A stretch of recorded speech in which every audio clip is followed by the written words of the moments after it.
Yo, at this weird spot today. It is what it is, right? But yeah, it's kind of fun to record this video, honestly.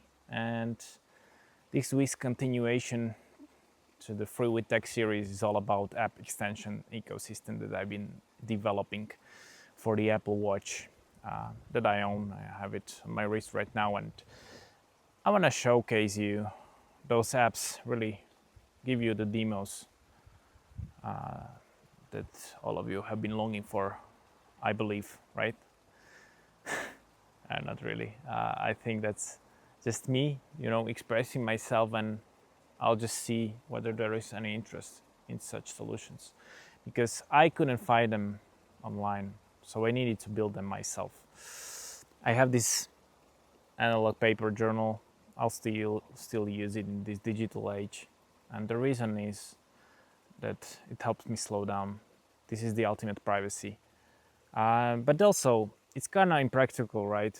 To record things on the go and just make sure the state on the paper is consistent and it reflects the reality. Sometimes it's kind of hard to track all the things, so that's why there is digital, right? That's where I see fit. I see the best fit for digital here, for self-awareness and digital capture. But as an extension, not the foundation. That's important to understand here. These apps are not the replacements. They help me streamline the analog journaling process. And so each and every day has evening reflection. I also have weekly, monthly, yearly reflections.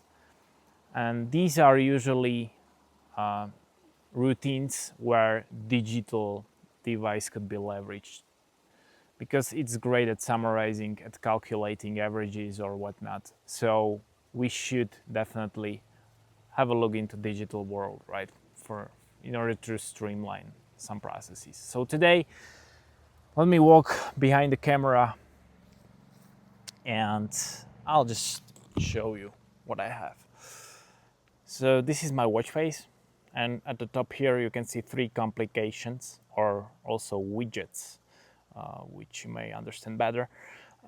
These are coming from my own apps at the top. So here we have mindful minutes. Today I haven't been journaling yet, but if I would, then I would have some minutes here, because I track them via my apps.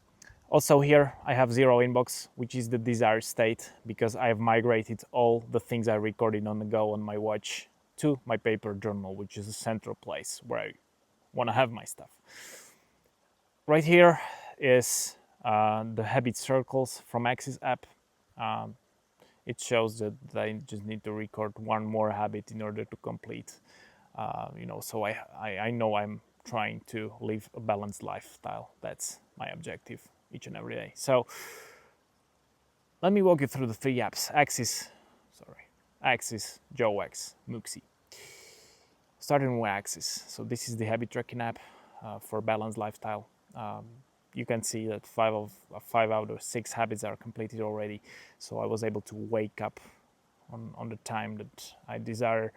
I was able to have some movement. I commuted right here in order to record this video in nature. I was also working, I call it play. So I was working as an employee, as a solopreneur. But I also socialized, right?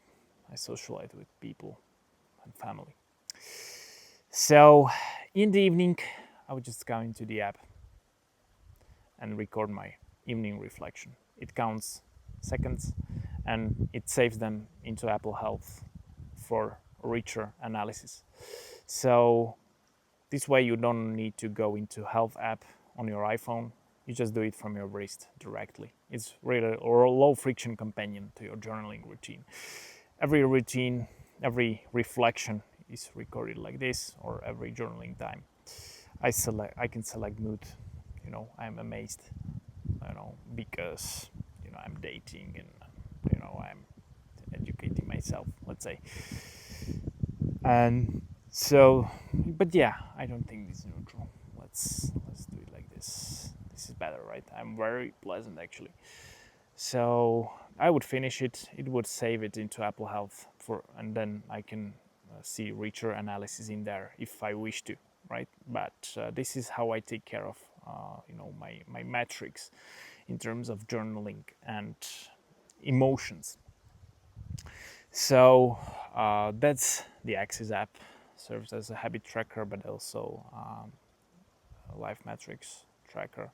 Joex is just for capturing ideas on the go. It could be also emotions, maybe also mindful sessions, right?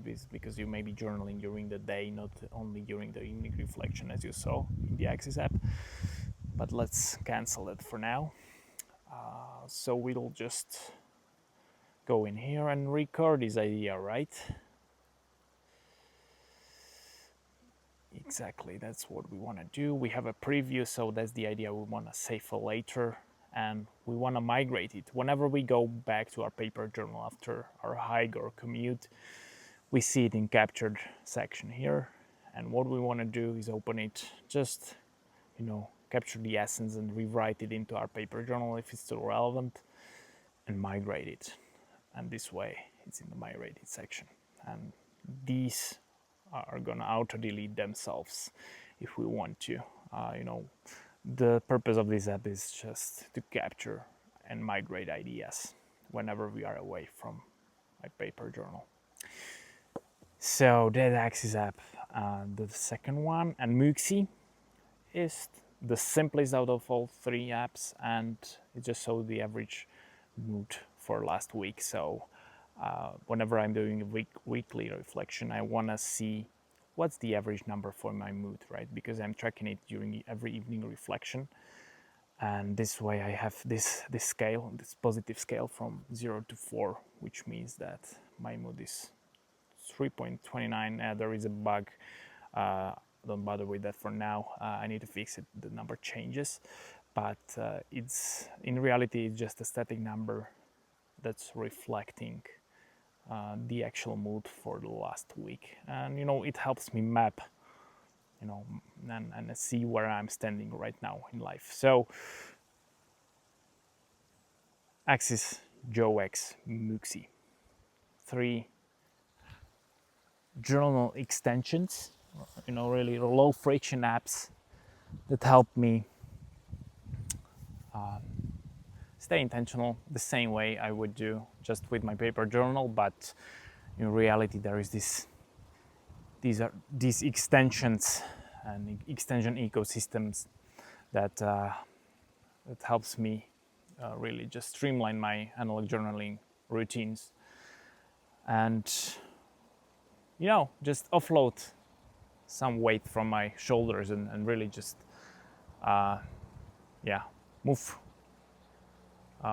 towards the direction I want to be headed, and yeah, it's really just about that. So helping me with self-awareness and lead lower friction analog journaling routine.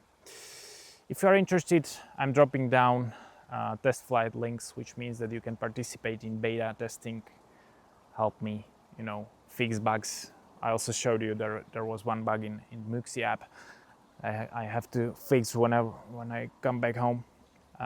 But there are certainly more of them. And before I'm able to release version 1.0 to the public, I'll have to fix them, right? I want to provide a stable environment where apps could be relied on, and so they don't stand in your way, right? They really help. So would be curious to hear your thoughts on this, and subscribe, because I cannot wait for it until you do. So see you next week, because I'm not going away yet. Cheers.